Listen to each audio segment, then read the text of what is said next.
In this WrestleTalk news, a CM Punk deleted Instagram rant shoots on Meltzer, Jericho and AEW, and he's too old for this S-word. WWE star is officially gone, and a shocking star steps in to face Bobby Lashley at WrestleMania, potentially. So subscribe and enable notifications to always on for daily wrestling news videos. Support WrestleTalk! Now, despite not having been on national television for absolutely months now, CM Punk's ears probably have never stopped burning because the wrestling news cycle absolutely cannot get enough of that delicious Punk gossip. They've got a Punk fixation. But the thing is, if he didn't want people gossiping about him, then he's actually not making it easy for himself by rage replying on social media and then swiftly deleting said rage reply. Something he did last night in a brief spat with Dave Meltzer. Now, Meltzer had been asked about why the build to CM Punk versus Jon Moxley at All Out had been so short, and he noted because Punk agreed to it. Then AEW got a legal letter saying that he wasn't down with it and wasn't doing it, and they didn't know if he'd come until Tony put his foot down. There are a lot of nice things I can say about him, and you can absolutely argue his position on Moxley was correct, but you can't argue he willingly did what he was asked in that scenario. Now, Punk took umbrage with this, his default setting, and he told his side of the story on Instagram in a now deleted post. It read, "Sigh, I wasn't cleared to come back to wrestle yet. The plan was to wrestle at the pay-per-view. I sat and listened to Moxley's Rocky 3 idea. I explained how I'd never seen a Rocky movie and I thought that the idea sucked. But if the boss wants to do it, whatever. He said he wouldn't lose to me. I've never experienced someone refusing to lose to me. I just laughed. I asked Tony if this was what he wanted. He said yes, he's the boss, so I said okay, but I need to be cleared first. They kept saying it could just be a squash, so I didn't need to be cleared. I scoffed at that.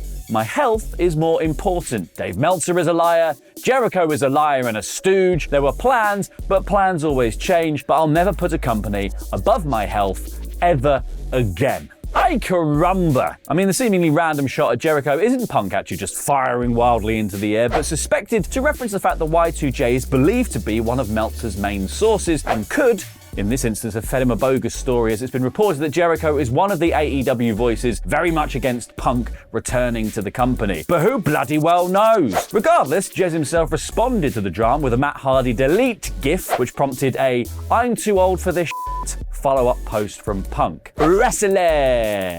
Now, the sheer fact that the drama just don't end when it comes to Punk certainly makes it feel like he won't be playing in AEW anytime soon, but maybe he will be. As it's been reported that AEW could be switching venues for this year's All Out. Because apparently the company will not be leaving Chicago, but instead they are in talks to upgrade their venue from the Now Arena to the much larger United Center, according to Fightful. Now, AEW previously held shows in the United Center and sold it out, notably for the live episode of Rampage that was billed as the first dance, which saw, CM Punk return to professional wrestling. Oh, suspicious much. While no one will actually confirm what is going on with Punk in AEW over the fence in WWE, we finally have actual confirmation that Naomi is no longer with the company. After disappearing from screens since walking out of Raw alongside tag team partner Sasha Banks, who is now in NJPW as Mercedes Moné and the current IWGP Women's Champion, so not with WWE anymore, little was known about Naomi's status. Well, that's all changed as the star made her first public statement on the matter under a post advertising her appearance at WrestleCon next weekend. A fan asked, "Are you even still in WWE?" To which Naomi replied, "No, friend. That's that settled then. She's gone. We all knew it. We all knew it. I've been saying it for months." Now, much of the chatter surrounding the seemingly planned Bray Wyatt versus Bobby Lashley match has been, unsurprisingly, about, Bray. What's up with Bray?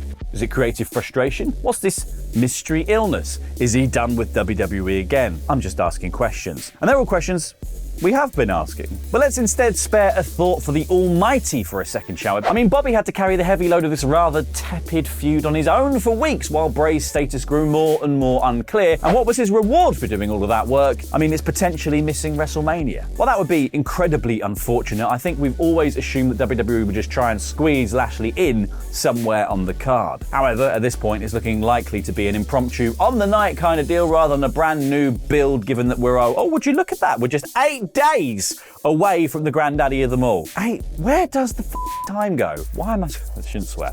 Where does the time go? I mean, we all know that Lashley himself is keen with his social media post that came amongst the Bray rumours stating that he worked too hard to be denied his Mania match. So what of WWE's plans then? I mean, who is left for him to face at this point? Is it a new free agent? Could it be Jay White? Could it be Matt Cardona? Well, how about Stone Cold Steve Austin? Uh-huh. Yeah, you heard me. You heard me. Because according to WrestleVotes via Give Me Sport, WWE has a backup plan in place regarding Lashley and said that plan may well involve a name who's also been constantly linked to a Mania match in Steve Austin. So you could say that WWE are trying to kill 2 birds with 1 stone. Cold. Stone cold. While Austin competing in Hollywood does make a sort of sense, the Texas Rattlesnake's recent comments have suggested that it wasn't to be this year, with Austin telling NBC Los Angeles that his days in the ring were done. Also telling the Wrestling Classic earlier this week that he hadn't received a call from WWE and doesn't expect to be there in regards to WrestleMania. So that means who knows, really, though it is worth noting that WWE seems to have a backup to their backup plan, with LA Knight being another potential opponent for Lashley in Hollywood. Interestingly, Knight was also reportedly being pitched to Austin as a potential opponent. So it's all kind of wrapped up in this one big wrestling pretzel. It's like a Greco-Roman Ouroboros. The rattlesnake that eats itself. Oh my God! While we're on the topic of WrestleMania, which again is only 8 days away. This just does time, doesn't do dates. There may be another major WWE star making their return at some point over the weekend. Because following the shocking news yesterday that Alexa Bliss had been diagnosed and thankfully treated for a form of skin cancer, the reason for her recent absence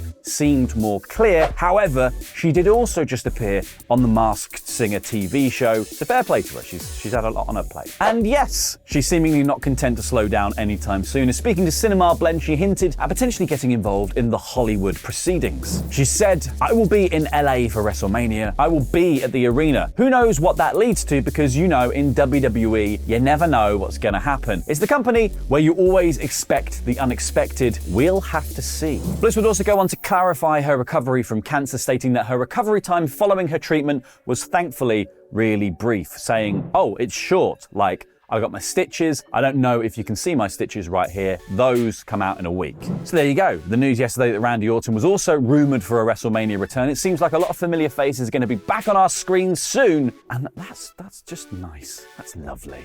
Wrestling. And now, as promised, Ollie Davis's WrestleSketch about how Omos versus Brock Lesnar was booked backstage. It's all about my game and how you play. Oh, hi, Shane. Hi, Uncle Paul. I'm your brother-in-law, Shane. What are you doing here? I'm here to book Brock Lesnar's opponent for WrestleMania 39. Is it you? Oh, yes, please. Then maybe my daddy will love me. No, I won't. What was that? Who said that? I think we should book Brock Lesnar against Bray Wyatt.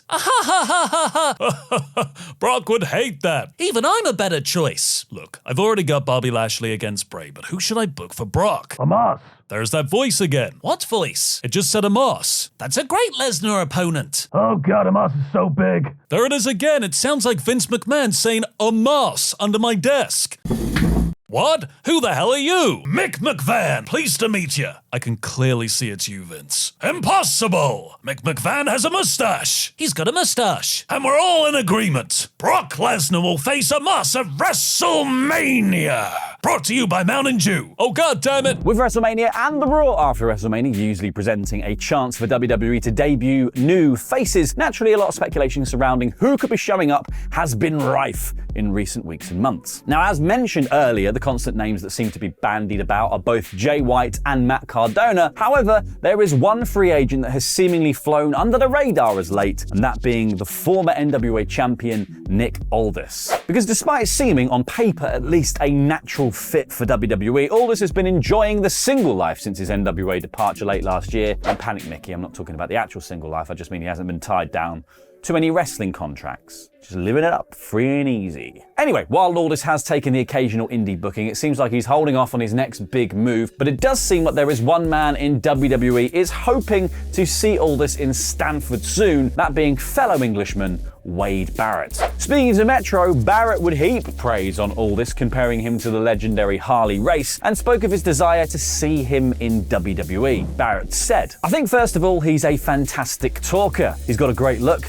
He's a really good representative for this industry in general, and I love his classic throwback in-ring style. He's a guy I've got a lot of respect for. I think he'll have success whatever he ends up doing, whether it's on the independents, whether it's going back to NWA, or to any other company, or hopefully, one day, come over to WWE. I think he's got a lot he can contribute in terms of supporters. I'm certainly on board as a supporter of Nick Aldis one day coming to WWE. As for Aldis, it is worth noting that he is set to be in LA for WrestleCon between March 31st and April 2nd, so after Mania, anyone? While free agents such as White, Cardona, and Aldis have been linked to WWE, what about a guy that is currently under contract with WWE's competitor, AEW? Because the Machine, Brian Cage, has been linked with an AEW exit and a potential WWE move for quite a while now. Throughout 2022, he was barely used on AEW TV until the latter part of the year. However, he has had much more AEW TV time in recent months, as well as being heavily featured on Ring of Honor, currently reigning as 1/3 of the Trio's champions with the Gates of Agony as the Embassy. Now, despite Cage's current title reign, his AEW deal is reportedly set to be up at the end of the month, with Cage reportedly signing a short-term extension that will see him through the Ring of Honor Supercard of Honor show on March 31st. And surprisingly, despite his seemingly impending exit, AEW reportedly pitching creative ideas to the Embassy backstage at this week's Dynamite, according to Fightful Select. Now, Cage has, as of yet, reportedly not signed a new deal with AEW, despite one reportedly being on the table, so perhaps this is a way of AEW trying to shoot their shot to tempt him into staying, or maybe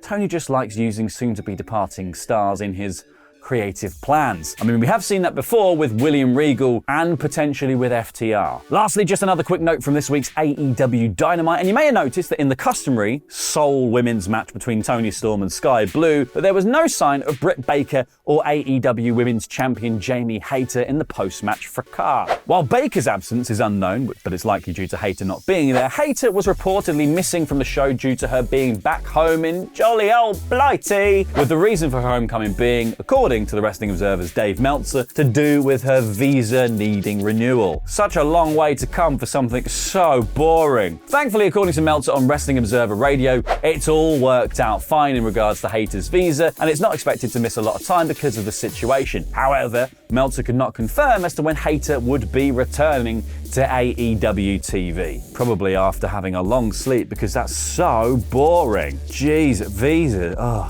boring. Happy Friday. Ugh.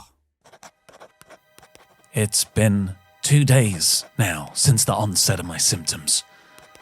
They're getting stronger every hour. The urges, the compulsions. I'm struggling to keep all this news bottled inside me.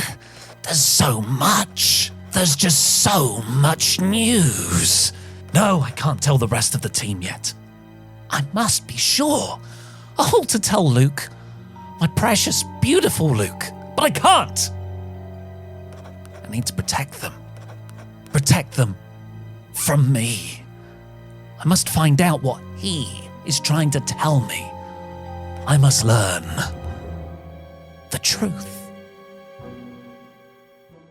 In this WrestleTalk news, a major star potentially set for a WrestleMania return, the real reason for Alexa Bliss's absence from TV, Ollie's review of Dynamite, and more.